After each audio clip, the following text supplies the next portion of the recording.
Vous connaissez la marque XGIMI? XGIMI, c'est une marque de vidéoprojecteurs qui fait vraiment un peu de tout. La marque fait des vidéoprojecteurs de différentes gammes pour des clients avec des niveaux d'exigence complètement différents. Aujourd'hui, ils m'ont fait parvenir leur modèle, le Elfin Flip, car c'est selon eux le meilleur rapport qualité-prix. C'est un tout petit prix, on le verra tout à l'heure, pour un modèle, vous allez le voir, portable qu'on peut emmener partout, et c'est ce qu'on va voir ensemble. Salut les noobs et bienvenue sur cette toute nouvelle vidéo. Vous l'avez compris, on va unboxer le vidéoprojecteur. Je vais vous parler aussi, bien sûr, vous vous en doutez, de ses caractéristiques techniques, et vous aurez une démonstration juste derrière moi, en direct live du vidéoprojecteur. J'ai reçu cet exemplaire gratuitement. Je ne suis pas rémunéré pour cette vidéo, je tenais à vous le dire. On commence par l'unboxing et ça commence là. Alors pour le packaging, on est sur quelque chose d'assez sobre, mine de rien, c'est du carton, etc. Mais on est sur quelque chose d'efficace, faut le dire. À l'intérieur, vous aurez bien sûr un guide de démarrage, un guide de user guide, si je puis dire, qui explique comment fonctionne le vidéoprojecteur et la télécommande. Vous aurez aussi, justement, j'en parlais, une télécommande, voilà, avec des piles fournies. Ça, c'est pas toujours le cas, donc il faut le dire. Les deux piles qui sont des AAA, si je dis pas de bêtises. Voilà, la télécommande est fournie. Elle est plutôt sobre, hein, voilà, elle est comme ceci, toute blanche. Elle est plutôt jolie, mais elle est standard, voilà, c'est en gros ce qui se fait actuellement. Vous aurez aussi, bien sûr, une alimentation électrique qui est ici. Vous aurez aussi le vidéoprojecteur avec sa forme originale, incluant un support intégré facile à déployer. Waouh! Vous avez vu? Moi, je trouve ça archi original comme façon de voir les choses. Alors, pour la mise en place, vous allez voir, c'est assez simple. Je le pose comme ceci sur le côté pour que vous puissiez bien voir. Et regardez, on va juste appuyer là en haut et ça va tout simplement se tourner comme ceci pour laisser en face, bien tout simplement, la partie vidéoprojection et à l'arrière, la partie connectique USB, HDMI et le bouton Power.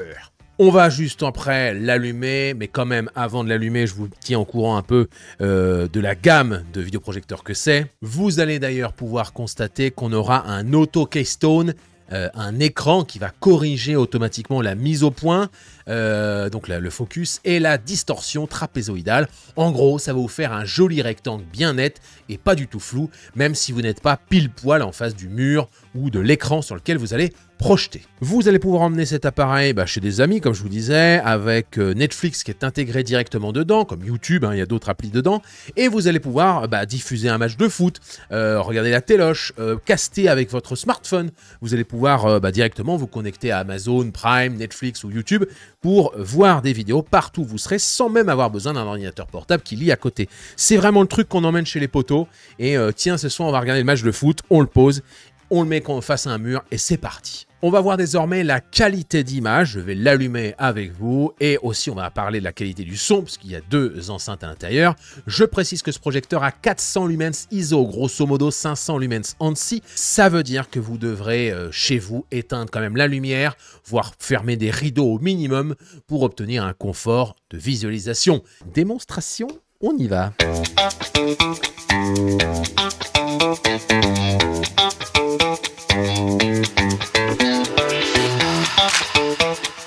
On branche le vidéoprojecteur par le dessous, voilà, tout simplement ici. Paf, on va alimenter le vidéoprojecteur. Ch'tac. Et on va l'allumer, soit avec le petit bouton à l'arrière qui est ici, soit avec la télécommande, c'est comme vous voulez. Moi, je vais le faire avec, je sais pas, moi, je vais le faire avec le bouton là. C'est parti. Et on va sélectionner la langue. Ah, j'entends un peu le son. J'ai entendu un petit touk-touk. Je me suis connecté au Wi-Fi et maintenant on nous propose d'installer Netflix, de configurer Netflix ou de démarrer Netflix. Donc là, je peux démarrer Netflix et on a directement... Alors déjà, il y a un petit bouton sur la télécommande avec Netflix, YouTube, Prime Video et XGIMI TV. Mais là, on peut directement démarrer Netflix et commencer à mettre son compte et puis pouvoir y arriver. Donc là, on peut faire commencer ou s'identifier, bien sûr. Moi, je vais m'identifier. On retrouve, bien sûr, comme d'habitude sur Netflix, les profils habituels. Et là, ça y est, je peux regarder les différents films, les différentes séries. Tout ce que je veux, c'est sur Netflix. Et j'y ai accès instantanément. Je rappelle qu'on est connecté via, pas mon téléphone, parce que j'aurais pu caster aussi de mon téléphone. Là, on est connecté via du Wi-Fi. Et ça marche plutôt pas mal. En termes de qualité d'image, c'est très bon. Je vais essayer de vous faire des gros plans. On a quand même ici une lumière, je pense que vous la voyez, une lumière qui est juste à côté de l'image. On a des projecteurs qui sont sur moi. Forcément, vous vous doutez bien que c'est pas le plus optimisé, surtout à 400 lumens ISO. On va baisser toutes ces lumières. Là, je vais fermer les lumières là sur mon téléphone. Voilà. Bande LED. Non, Moonlight. Voilà. Pour une question de droit d'auteur, forcément, je vais plutôt aller regarder une vidéo YouTube pour vous diffuser, notamment pour tester le son. Allez, on tente cette musique pour voir ce que ça donne. Allez, là. Le son, il était en bas, je l'avais pas vu. Passer du temps avec mes YouTube ne me fait pas peur, sauf quand je m'aperçois qu'il est déjà 3 heures. Au réveil, mes idées sont dans mes mélos. Je suis aussi barjot qu'un McFly. Et Carlito, je dépanne des gens sur leur ordinateur. On m'appelle communément un Vulgarisateur. 15 ans déjà que je tire des câbles réseau. Quand j'ai commencé, Norman ne faisait pas encore de vidéo. Chaque dimanche, je fais des tutos Python professeur. Eh ben ça va, hein. Besoin d'aller au- Alors, la qualité vidéo, c'est du 1080p. Je suis assez content de ce que j'ai vu à l'instant. On est quand même en DLP. Alors, c'est pas de la simple LED, c'est un peu mieux, mais c'est pas non plus du laser, faut pas déconner. On est en 1080p donc, mais on peut envoyer un signal qui serait un signal 4K à l'intérieur du port HDMI. Ça n'a pas trop d'intérêt, puisque quoi qu'il arrive, ça ne sortira rien au-dessus du 1080p. Pour le son, on est sur du 2 x 3 watts en Dolby Audio. Selon moi, c'est un petit peu short en audio. Je m'attendais pas non plus à une enceinte qui fasse vibrer le studio tout entier, forcément, vu la taille du vidéoprojecteur. Mais 2 x 3 watts, ça suffit pour regarder un film. Mais je trouve que pour de l'immersion, il faudra plutôt passer par une enceinte extérieure, une enceinte externe, pardon, une autre enceinte, pour vraiment être dans son film ou dans sa série, parce que 3 watts, c'est un petit peu faiblard. Le son est largement suffisant pour des enfants qui regarderaient un film sur Netflix.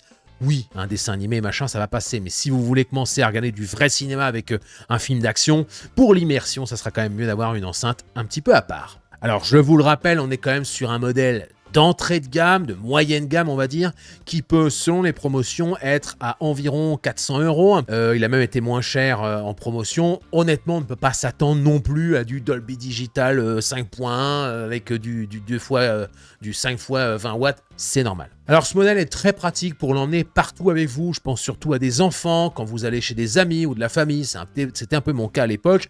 Vous avez Netflix intégré, vous posez le vidéoprojecteur dans une chambre, même au sol en fait, et les enfants peuvent s'amuser. Paf, c'est parti pour un petit film ou un petit dessin animé sur Netflix. Rappelez-vous, il y a Netflix, mais il y a aussi YouTube, il y a aussi Prime Video, on le voit là. Et tous les films, par exemple Astérix et Obélix, Mission Cléopâtre, vous pouvez le regarder directement avec cet appareil. J'ai pas branché ni de câble HDMI, ni de mon portable, etc. C'est vraiment nativement dans le vidéoprojecteur en Wi-Fi. Petite info quand même, ça c'est important, la durée de vie estimée du vidéoprojecteur, de la lampe, entre guillemets, de la partie lumière en DLP est de 25 000 heures. Si vous vous en servez environ 3 heures par jour tout le temps, en fait, ça vous fait 23 ans. Voilà, je vous laisse là-dessus, je vous laisse méditer. Autre info utile, l'image qui vous sera proposée aura une taille comprise entre 80 et 150 pouces. Pour info, 150 pouces, c'est 3,80 m. C'est encore une fois très large. Et là, on est vraiment dans du cinéma à la maison, dans du home cinéma, 3,80 m. Alors, bien sûr, vous vous en doutez, on pourra partager son contenu via son smartphone ou sa tablette directement avec le DLNA ou la technologie Miracast. Et ça va envoyer le contenu que vous voulez via le Wi-Fi de votre maison et l'antenne Wi-Fi intégrée à ce vidéoprojecteur qui est en Wi-Fi 5, si je ne dis pas de bêtises, en 2,4 ou en 5 GHz, et au Bluetooth 5 aussi qui est intégré. Vous pouvez aussi partager du contenu via Bluetooth. Vous avez un petit port USB à l'arrière, vous pourrez aussi mettre des films à l'arrière du vidéoprojecteur et diffuser comme ça des films partout où vous irez. En résumé, alors que là on voit ma vidéo quand je suis allé à Las Vegas dans le voyage de ma vie, ça s'appelle. En résumé, j'aime le poids. Le poids, il fait 1,18 kg. C'est tout léger, ça s'emmène partout, c'est vraiment génial. Son côté pratique, il n'y a pas à dire, on prend directement et on s'en va avec, on va chez des amis et c'est directement bon. J'aime sa qualité d'écran qui est franchement assez bonne en fait, on est en 1080p, ma vidéo elle est en 4K à la base, mais on est en 1080p, franchement c'est pas mal, je suis assez près et on a une belle qualité d'image, voilà, je vous le dis. Moi j'aime vraiment le côté original de son design, franchement je le kiffe bien, c'est plutôt sympathique. J'aime aussi, même si on va le dire, c'est quand même quelque chose d'assez commun et répandu aujourd'hui, l'auto-focus, l'auto-keystone, c'est un petit plus, mais ça devient un peu un standard sur l'ensemble des modèles, même les modèles d'entrée de gamme. En petit point amélioré, je pense que la position de l'alimentation, je disais que j'aimais beaucoup le design, mais la position du câble d'alimentation par le dessous, je trouve ça un peu inesthétique et j'aurais plutôt préféré le mettre à l'arrière en fait, comme le câble HDMI, comme l'emplacement USB. Je vois pas pourquoi ils ont été le mettre en bas, en dessous. Je trouve ça un peu bête, vous voyez, c'est en dessous, je comprends pas. Pourquoi pas l'avoir mis ici en fait, vous voyez là, directement à l'arrière. Autre petit détail que j'aurais bien amélioré, c'est le son. Je trouve que le son est un peu faiblard. 3 watts, c'est un peu léger pour regarder un film, une grosse série d'action et tout. C'est surtout léger pour regarder du vrai cinéma. Voilà, si vous regardez un film, pour l'immersion, c'est vachement important d'avoir une belle image. Ça, c'est OK. Mais aussi d'avoir un très bon son. Voilà, merci d'avoir regardé cette vidéo, merci à XGimi de m'avoir fait confiance, je vous dis à très bientôt, peut-être que je vous offrirai un jour ce vidéoprojecteur, un de ces 4, qui sait, on verra. Je vous dis donc, comme le veut la tradition, salut bande de noobs, et à la semaine prochaine.